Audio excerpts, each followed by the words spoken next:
What's up, guys? How's everyone doing? I haven't been filming too much. We've been crazy busy. There's a race coming this weekend, and we don't even know if the race is really gonna happen or not because Bandimere's got a lot of stuff going on. But they say so far that the race is going on. So I'm trying to get this guy's motor ready so he can go to the race, and then we're trying to get Derek's transmission ready so he can go to the race as well. Race is Saturday, it's Thursday, so tomorrow I'm gonna have to get transmission in his car and get it all ready and going, and that'll be good. And then he's gonna pick his motor up by the end of today, and he'll get it in his car and he'll be ready and he'll be good. But we're just gonna go through with you guys, you know, a proper valve lash and just really show you guys how to do it, because I mean everyone does it their own ways. You know, if you're old, you do it with a wrench and a screwdriver, but you know, if you're newer, you got one of these fancy tools that's got the socket and the screwdriver in it. But that fancy tool is kind of frustrating sometimes because it only has, here, let's go back to it real quick. It only has this little bit of window to see the screwdriver.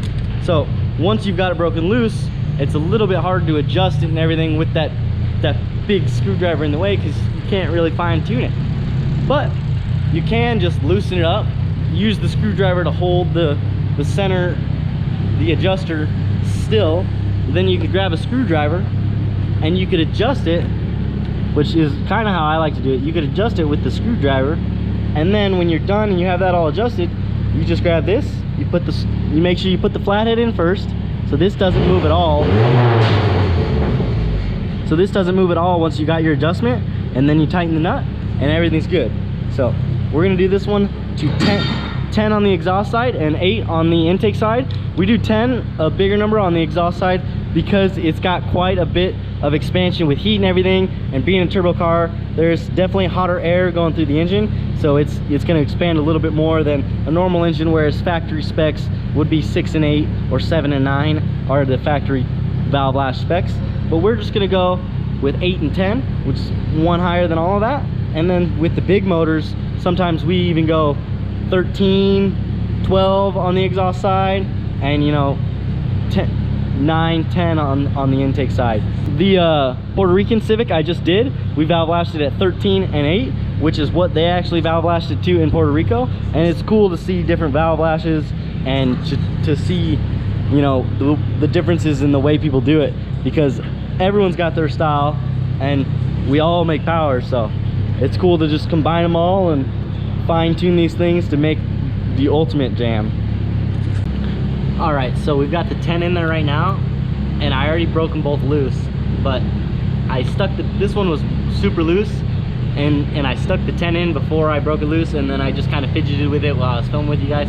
So it's a little tight right now, I can't really move it, but we're gonna loosen it a fuzz, and we can go back and forth, but there's still a little bit of drag. See, you want that little bit of drag because that lets you know that you might not be able to get the next size up in there, but you don't want it too tight to where you really have to pull to get it to go out and in. You just want it to barely, you know, nice and smooth, just perfect. And then, like I said, you only have this little bit of window to aim it here, so kind of point the screwdriver, the flathead, right where it needs to go, and then you drop that on, and then you can spin this guy until he finds a slot, hold it tight, and make sure that's tight. That's really the smoothest, simplest way to do it. I mean, you can adjust it, you can sure adjust it with this flathead.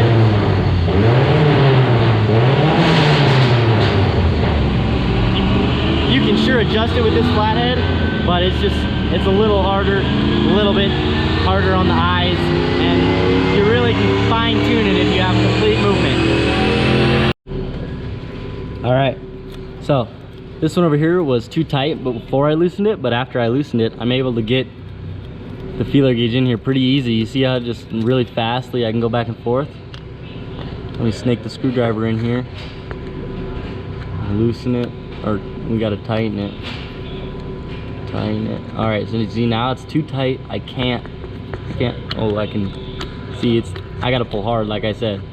So we just wanna, just a tiny bit, and see now that's a lot easier. That's probably right where she needs to be. A little bit of drag, still comes out, and go back in. Heck yeah. That's good. So I'm gonna have to move you guys real quick so I can tighten this up, but you'll be right back.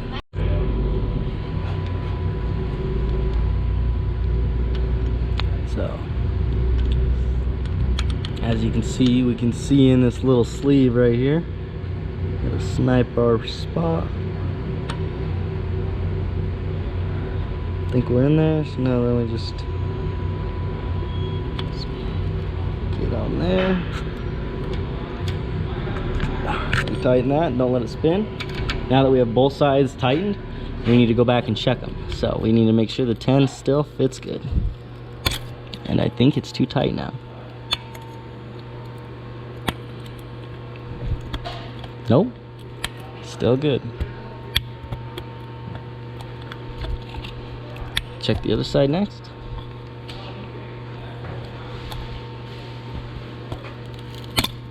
Maybe a little tight, but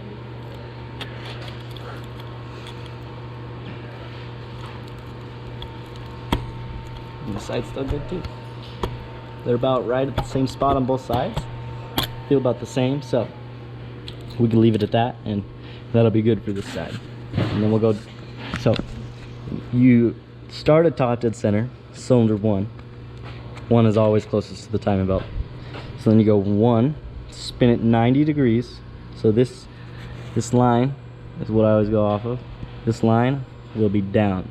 Sure, you could look at the up, and the up should be this way. Up should be in line for 90 degrees. Then you go to cylinder 3. After you do cylinder 3, 90 degrees again, the ups should be down, or these lines should be lined back up in the center, but opposite. So after you do 3, you do 4 with them ups down. Then you spin it again. The ups go this way. There's 3/4 of the way around, and you do cylinder number 2. So it goes same as firing order 1, 3, 4, 2. So after you do that, just spin it over a few times, make sure everything feels good still, sounds good. Sometimes it can spin a little easier because maybe some are too tight and they're causing a little bit of load in the belt or on the cam, more load than it would have because it wouldn't need to push or wouldn't go as far. It's awesome though. Definitely get this guy all lashed out, and this is an LSV Tech. It's pretty sick. Got to get an intake manifold gasket here soon and get that on there, but it's coming together good. As well as we have this one up on the lift. This is the good old DTR CRX. Got a lot we need to do to this guy. Fuel lines, gas tank, bunch of stuff. Manifold, boost pipes, all the jazz. Be pretty sick. Alright, so we got that side all done. Now we go.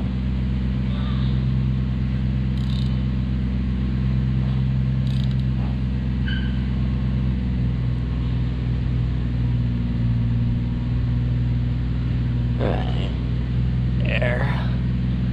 See, so now that guy's down, up's that way. It's lined up with that up. Very nice. Go ahead and do cylinder number 3 now. Oh yeah. Man, we got a rev fest going on here. Alright, so I just checked cylinder number 3, and I'm going to check it on camera with you guys, because honestly, it is perfect already. I haven't even adjusted it at all. They're both tight still. Man, that goes in there perfect. Perfect, man. So we're just going to leave 3, and we're going to go right along onto 4, and then check 4. Spin you guys over again.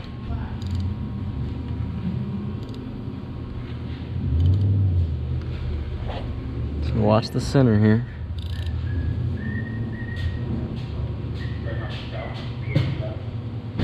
Bam, right there.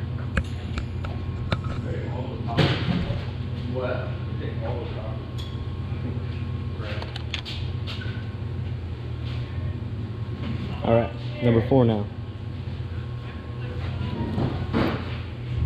right, that one's a little loose. That one's perfect. What kind of burnout was that, Emilio?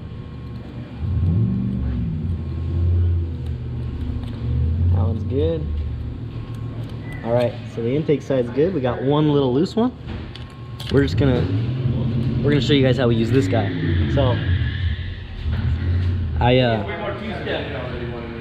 yeah. So sometimes when you just got to do a little bit, you just need to use this guy. All right, so we just need to do a little bit of adjustment here. So we're gonna go ahead, break it loose with the screwdriver in it, tighten it just a little bit, and then tighten it right back up. So now it's tight. Just go ahead and check it with the 10. Oh yeah, that's way better. See, now we got number 4 all done, taken care of. Spin her over again. So the ups are sideways.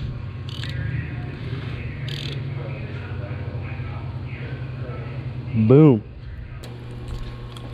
All right, so that one's good there. Definitely gonna have to tighten up just a fuzz there again. I'll check this one here. That's good.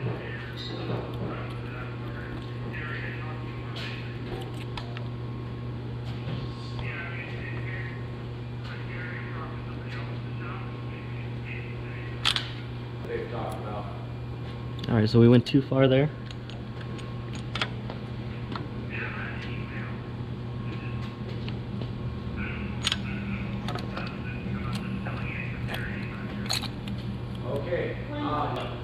Awesome, awesome. All right, I've got it all adjusted. Before they do this pull, I want to show you guys spinning it over. It spins really, really good. Just had a few tight ones and some loose ones, but we got her all taken care of. This thing's gonna be a jamming man. Right there. Look right there. We got a time mark. Let's put a little paint mark on that so we can see that all the time. We'll be good. All right, we have it all together. It's all fully there, little seals, all that jazz. He has the distributor. He has these coolant lines and stuff. I need to put an oil filter on it for it before I send it out. But it's all together. This is cut out because he has the engine mount. He likes to take it on and off. It's just his thing, you know. You don't have to cut them out, but that one's cut out. As well, Todd got the transmission all together here. So I'm gonna be able to get this guy in Derek's car real soon and get him back to ripping for the race this weekend, as well as hopefully this guy here.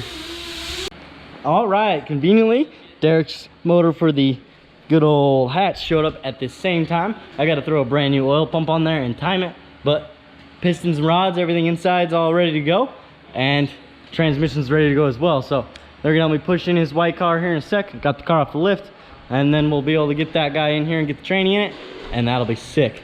So that guy will be able to race this weekend. Woo!